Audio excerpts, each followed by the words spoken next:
very lucrative market at the moment for investors, whether they are business investors or investors who are seeking to invest into certain sectors, sectoral opportunities. Let's talk about business investment opportunities.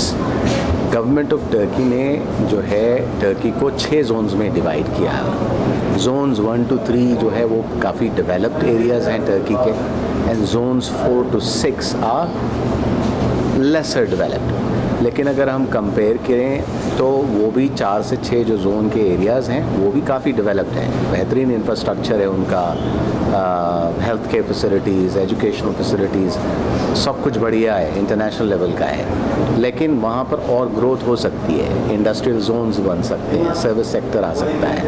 तो government of Turkey कर क्या रही है कि ये Jones जो हैं, Jones 4 to 6, यहाँ पर एक तो इंटरनेशनल इन्वेस्टर्स को अट्रैक्ट कर रही है और इवन लोकल इन्वेस्टमेंट्स को भी। तो यहाँ पे इन्वेस्टमेंट्स इंसेंटिव्स देती है, लैंड का एलोकेशन हो गया, कोई इंडस्ट्री स्टार्ट करना चाह रहा है तो गवर्नमेंट लैंड आपको एलोकेट करती है, tax incentives, long term holiday, tax holidays देती है, ऐसे सारे इंसेंटिव, गवर्नमेंट ग्रांट्स मिलते हैं। आपके प्रोजेक्ट्स जो सब्सटेंशियल लोकल इम्पैक्ट क्रिएट कर रहे हैं, जैसे कि लोकल एम्प्लॉयमेंट हो, जॉब क्रिएशन हो, या एक्सपोर्ट को इंक्रीज़ करता हो आपका प्रोजेक्ट, तो वैसे प्रोजेक्ट्स में जो है गवर्नमेंट ग्रांट भी देती है, 65%, 70% ग्रांट मिलती है। जो लोन नहीं है, आपको पे बैक करना नहीं है, वो आप basically it's an amount given by the government for your project. तो इस तरीके के अपॉर्चुनिटीज़ और इंसेंटिव्स अवेलेबल हैं फॉर बिजनेस इन्वेस्टर्स। एक और कैटेगरी है इंडिविजुअल्स जो बिजनेसमैन नहीं हैं, उनके पास इतना सरमाया नहीं है, इन्वेस्टमेंट नहीं है, वो अभी इस वक्त वो पोजीशन में नहीं है इन्वेस्ट करने के लिए। उनके लिए भी रूट है, गवर्नमेंट की तरफ से रूट है। There are 3 ways they can acquire the permanent residency of Turkey. एक तो हो गया रेसिडेंशियल रियल स्टेट में इन्वेस्ट करके, इसमें 2 ऑप्शंस हैं। एक ऑप्शन 30 बिग म्यूनिसिपैलिटीज़ में आपने इन्वेस्ट किया $75,000 और कोई प्रॉपर्टी ले लिया, आपने अपार्टमेंट ले लिया या कोई कमर्शियल स्पेस ले ली, कुछ भी रियल स्टेट एसेट आपने ख़रीदा उस अमाउंट का, उसके एवज़ में आपको परमानेंट रेसिडेंसी मिल जाती है। ये 30 बिग सिटीज़ है। दूसरा हो गया 50 स्मॉल म्यूनिसिपैलिटीज़, छोटे शहर में 50 ऐसे हैं जहाँ पर ये अमाउंट $50,000 की है। ये भी इन्होंने लास्ट 2.5-3 मंथ्स में इसको बढ़ाई है।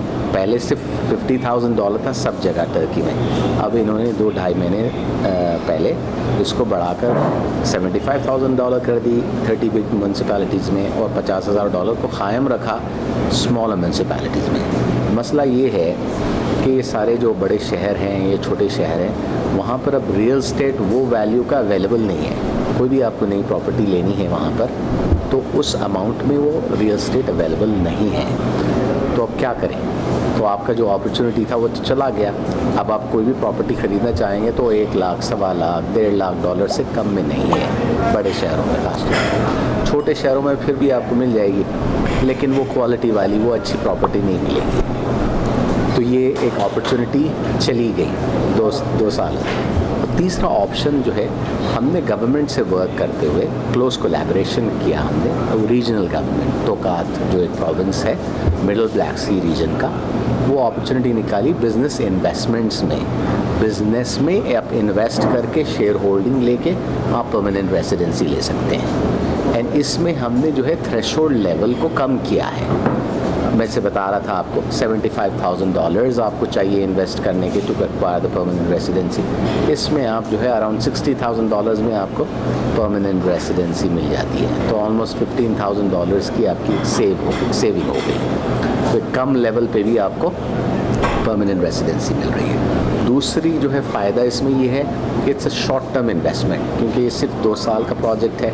2 साल में आपको जो है आपका प्रिंसिपल अमाउंट रिटर्न हो जा रहा है, plus the returns on that investment. तो ये भी एक सेकंड बेनिफिट है। तीसरी बेनिफिट आप जब रिटर्न ऑफ इन्वेस्टमेंट आपका वापस आ जाएगा along with the principal amount, you can reinvest that larger pool of money into 2 different investments.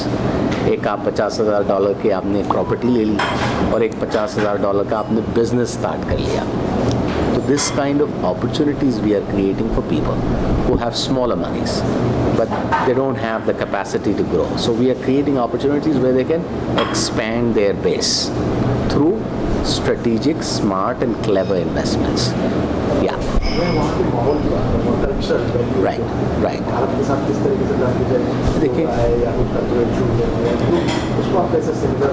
देखिए टर्की और टर्की के लोग भारत के कल्चर को बहुत प्यार करते हैं. इनफैक्ट आप इवन रूरल एरियाज़ में चले जाएं, कोने के यानी रिमोट एरियाज़ में चले जाएं, they will know Amir Khan, they will know Akshay Kumar, they will know the Indian drama serials. The women, they watch this. They love the Indian culture.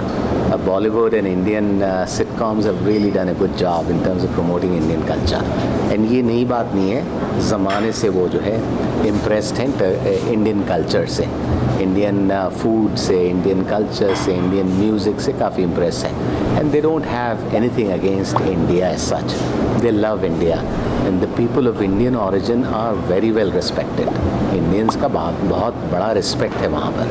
आप कहेंगे मैं इंडियन हूँ तो आपको बहुत इज्जत मिलेगी वहाँ पर, क्योंकि Indians are known as highly educated, intellectual, smart and culturally very intellect people, यानी तो उनकी इज्जत है वहाँ पर Indians की.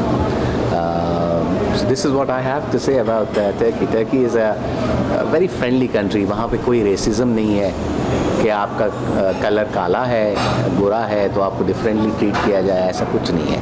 टर्की में ओपन आर्म से आपको वेलकम करते हैं. यानी कोई गेस्ट मेहमान आता है, यानी कोई बाहर की कंट्री का आता है तो उसको मुसाफिर कहते हैं. मुसाफिर यानी इज़ लाइक गॉड. तो हमारे पास मेहमान आया है तो उसकी कदर करना, तो उसको आप घर ले जाएंगे, उसको खाना खिलाएंगे, चाय पिलाएंगे, यानी they basically treat you like a family member. तो इस तरीके का माहौल है.